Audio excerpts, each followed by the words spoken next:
ألف لام ميم تنزيل الكتاب لا ريب فيه من رب العالمين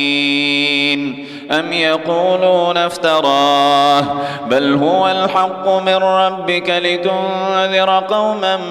ما أتاهم من نذير من قبلك لعلهم يهتدون الله الذي خلق السماوات والأرض وما بينهما في 6 أيام ثم استوى على العرش ما لكم من دونه من ولي ولا شفيع أفلا تتذكرون يدبر الأمر من السماء إلى الأرض ثم يعرج إليه في يوم كان مقداره 1000 سنة مما تعدون ذلك عالم الغيب والشهادة العزيز الرحيم الذي أحسن كل شيء خلقه وبدأ خلق الإنسان من طين ثم جعل نسله من سلالة من ماء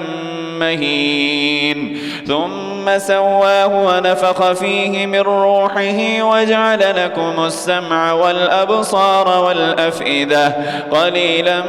ما تشكرون وقالوا أئذا ضللنا في الأرض أئنا لفي خلق جديد بل هم بلقاء ربهم كافرون قل يتوفاكم ملك الموت الذي وكل بكم ثم إلى ربكم ترجعون ولو ترى إذ المجرمون ناكسوا رؤوسهم عند ربهم ربنا أبصرنا وسمعنا فارجعنا نعمل صالحا إنا موقنون ولو شئنا لآتينا كل نفس هداها ولكن حق القول مني لأملأن جهنم من الجنة والناس أجمعين فذوقوا بما نسيتم لقاء يومكم هذا إنا نسيناكم وذوقوا عذاب الخلد بما كنتم تعملون إنما يؤمن بآياتنا الذين إذا ذكروا بها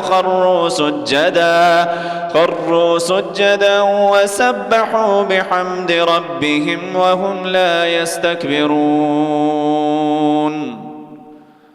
تتجافى جنوبهم عن المضاجع يدعون ربهم خوفا وطمعا ومما رزقناهم ينفقون فلا تعلم نفس ما أخفي لهم من قرة أعين جزاء بما كانوا يعملون أفمن كان مؤمنا كمن كان فاسقا لا يستوون أما الذين آمنوا وعملوا الصالحات فلهم جنات المأوى نزلا بما كانوا يعملون وأما الذين فسقوا فمأواهم النار كلما أرادوا أن يخرجوا منها أعيدوا فيها وقيل لهم ذوقوا عذاب النار الذي كنتم به تكذبون